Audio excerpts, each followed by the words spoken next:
And we are back, Odell's Roundtable, and I'm here with a good friend. We talk about relationships and good partnerships and things of that sort. One of the people I feel like is, not recognized enough in Atlanta for what he's done or what his show does.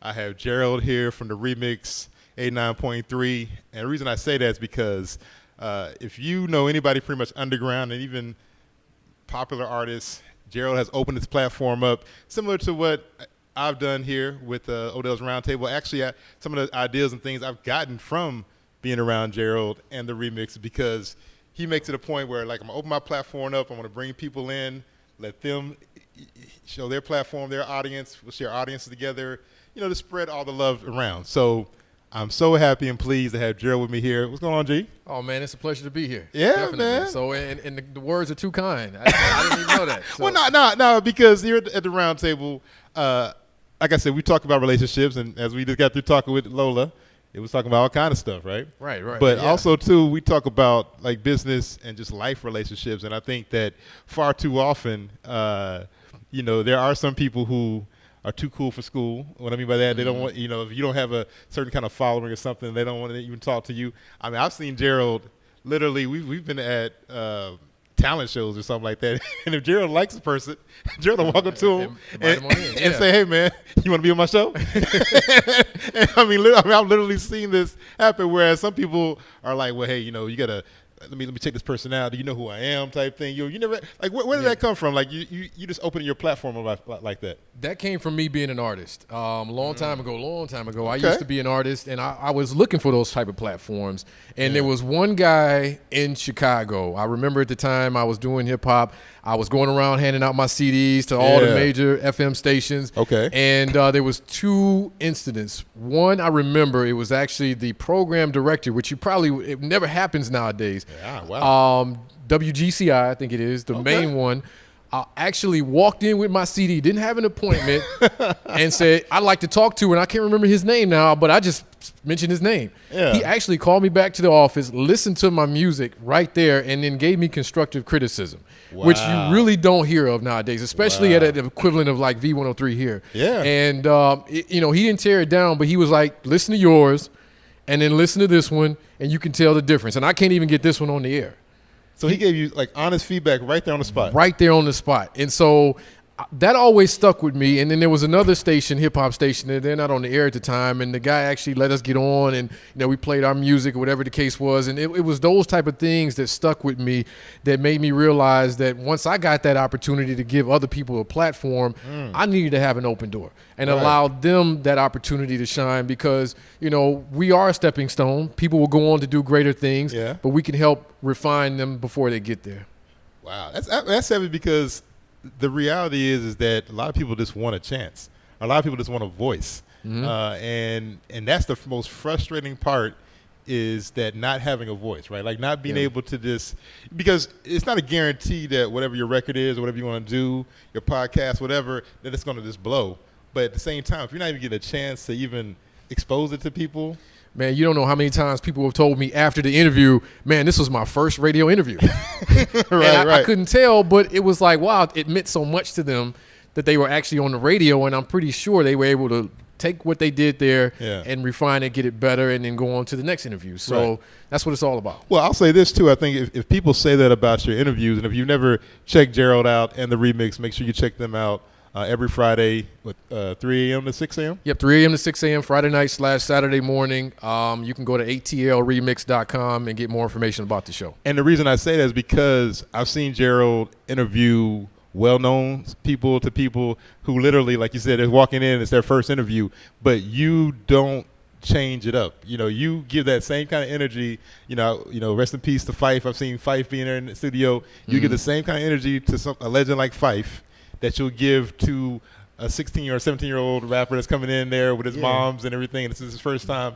And I think that's the reason why people are so in awe, because we've seen this. We've been in the game, right? We've seen people mail it in. We've seen people, like, if a big name star comes in, they basically push everybody out of the way just to be amongst them. But then somebody who's on the come up they don't want to give them no energy. It's just like couple questions and I get out of the studio. Right, exactly. And I mean, whether, like you mentioned, whether it was Cool DJ Red Alert, right? Or I was there for that too. Or some hip hop kid that's just coming up and it's their first interview, you want to give them that respect and give them that opportunity. So yeah, you got to do that. Right. And talk about that respect and that opportunity and that chance. How do you feel that the media game is right now? Like what would you say is missing, or what do you like about it, or what, because that's the thing about it, right? It seems like I tell people all the time, the game is crowded, right? So you have a million podcasts, you have a million shows, a million artists. I mean, even artists have podcasts. Everybody is a performer. The cream rises to the top. Like, what are some things that people can do to kind of separate themselves? Ooh, from the media standpoint, I would say number one, you want to be original. Right. Obviously, you want to make sure you have your brand, and you want to just be open. And be open to different experiences, because you never know who's going to come in. There have been people who've come in that I didn't really know about, but I learned something by interviewing them. So right. Be open and stick to what you do. I mean, I think one of the biggest things with certain platforms is that they try and do too many things.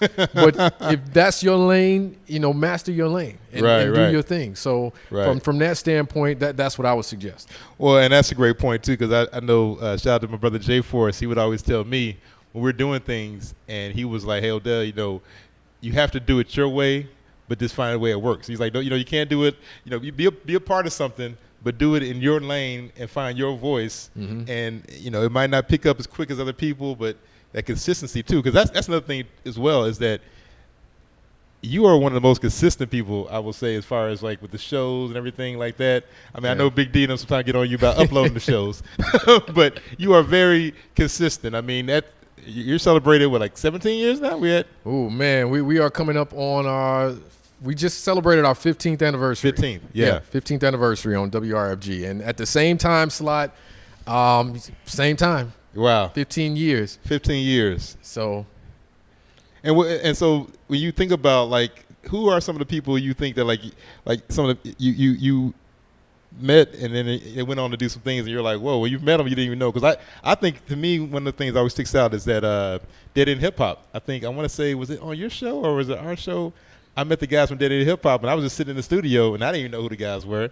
I was like, oh, okay, Dead End Hip Hop, cool guys and everything. And I look up, and I see all these YouTube videos and stuff like that. And then same thing with, like, Beats and Lyrics. I remember, we interviewed Kendrick Lamar, with the first radio interview of Kendrick Lamar.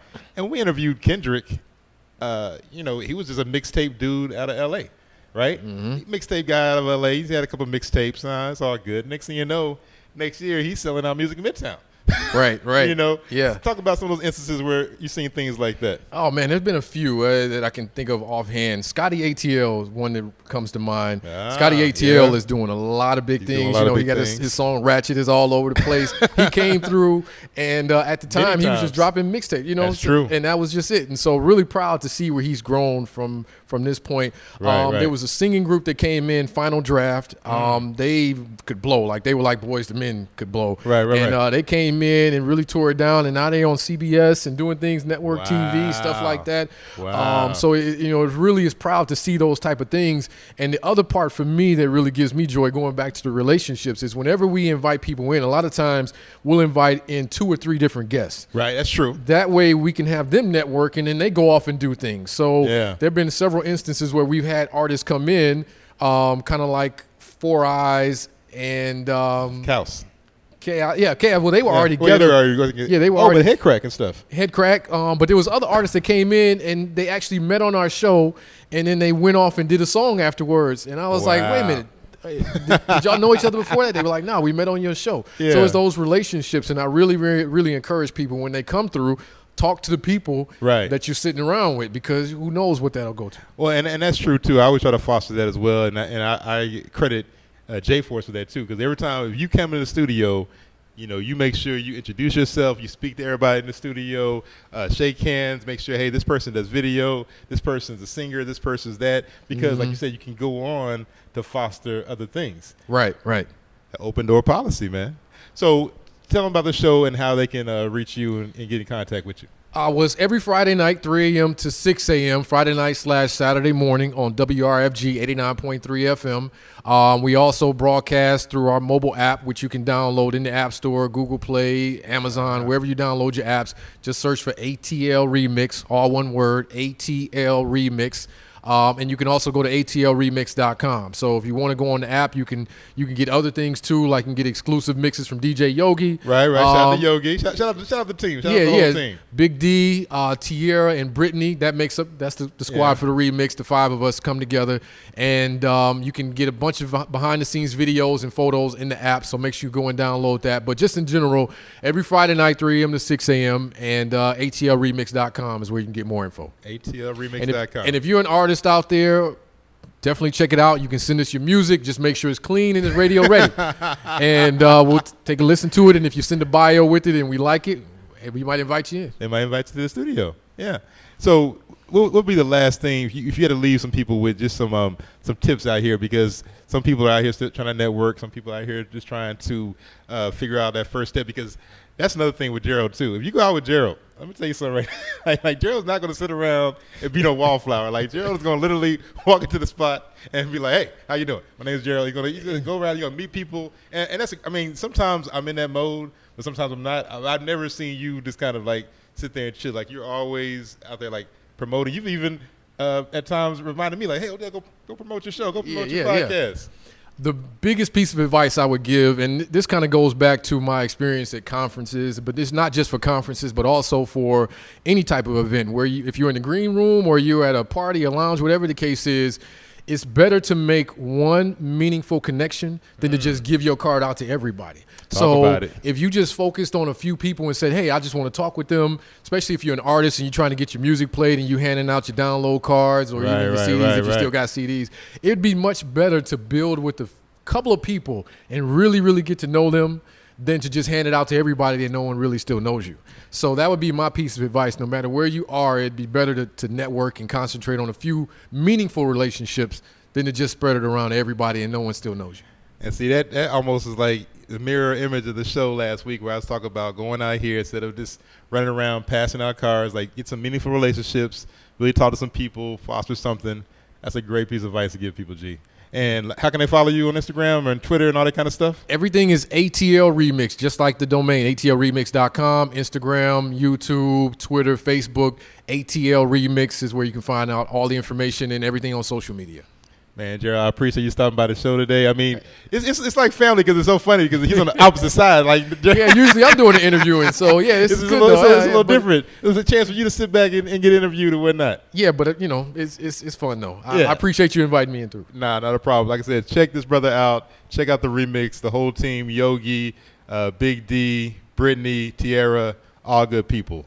And we're gonna take a quick break. And we're gonna come back and wrap the show up. Stay tuned.